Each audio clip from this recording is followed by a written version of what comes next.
Let's talk about what is happening with the budget, with the potential and likely government shutdown, and also Mike Johnson's future, because they're all tied up together and it's not a pretty picture for any of us, and especially for Mike Johnson. Are you ready? Basically, we were on the verge of having a budget agreement. A short-term continuing resolution is what they're called. This is basically a stopgap measure because Republicans have been unable to pass a budget that lasts for anything like a full year because they can't agree with each other and they don't know how to govern. So we've had all these little mini budgets that have carried us through for a couple of months or for, 6 months, and we're coming up to the end of another one. So the current one runs out on Friday night at midnight. And so there has been a building movement to sort of create a new budget package, and it was supposed to pass this week. In fact, Mike Johnson had the votes. Everybody was not super thrilled with it, but it had something for everyone. It was bipartisan, which is necessary in a situation where Republicans have a 4 to 5 vote majority, which is what they have now. When they come back after the new session is sworn in, they'll have an even smaller majority. So they have to work with Democrats. So he did. And this is the cardinal sin for Republicans, that you never, ever can give Democrats anything, right? Exactly the opposite of how government is supposed to work. So Mike Johnson had worked out this package. It was big. It was over 1,500 pages, and it had a lot of stuff in it, including $100 billion for disaster relief. And I want you to flag that because that's one thing that Republicans are about to gut. They're about to block. Okay, $100 billion in disaster relief. It also had aid for farmers. It had a whole bunch of stuff. It was big. And, Republicans like things to be skinny because they don't like government, because they want to make sure that government's only purpose is to cut taxes and make them richer, and also cut all of your services so that you're paying for their tax cuts. Anything else, they oppose. So they're going along. They've got this agreement. No one's thrilled, but it's going to go forward. They're going to have the vote, probably today, Thursday, and then the Senate will pass it on Friday. Boom, boom, boom. Biden will sign it. Everybody goes home for the holidays. But then Elon Musk, who thinks he's president, and for all intents and purposes kind of is, or will be, after January 20th, decided to get involved.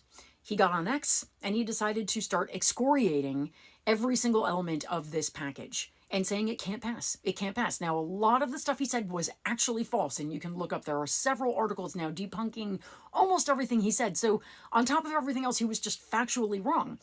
Of course, he's never worked in government. He's not an elected official. No one elected him. No one asked him to be part of this process. But because he is supposedly going to help Trump cut our government down to basically bare bones, he feels entitled to participate. So he said, no, I don't want this passed. And then Trump, because Trump is his little lapdog and will do whatever he says, also said, okay, then fine. Yeah, we can't pass this. So now Mike Johnson is in the position of having about 48 hours, less than that now, to come up with an entirely new budget. And this takes weeks and weeks, by the way, or the government will shut down on Friday night. Meanwhile, the entire Republican House caucus is furious at him, and his own speaker election, is coming up in about 10 days. At this point, it looks like he cannot possibly win that election, but he's still trying. He's trying to please everybody, and he also knows he can't pass anything without help from Democrats. It's an impossible situation. I love it for him, quite frankly. However, we really have a problem here because the government is going to run out of money. There's no way this gets solved quickly, especially when Donald Trump and Elon Musk just keep saying, shut down the government. Shut down the government because, they think it's funny. Musk literally said things to the effect of like, who cares? It's 30 days or so. Just do it. Nobody cares. He has no ability to think about the people who are actually counting on those paychecks. It doesn't even enter his consciousness that there are people living paycheck to paycheck in this country, let alone most of them. And so he thinks it's funny. And Trump thinks it's funny. They all think it's funny that the government is going to shut down and people will suffer. Things will grind to a halt. It will be harder to get your Social Security services, things like that. They don't care. And this is what we're looking at for the next 4 years. We're looking at literally an oligarchy. And not of the most brilliant people or the most capable. In fact, most of the people who are going to be running our government are either actively hostile to the departments that they're running, just want to dismantle them, and or are absolutely unfit to hold any big office. And yet that's what Trump wants. That's what he wants. He wants to chop our government up and sell it off for parts. And this is the beginning of that process. And if you think this is going to lower prices, sadly mistaken, because the tariffs are coming too. Everything is about to get more expensive, and the government will be shut down over the holidays. And all of that is simply because Republicans can't govern.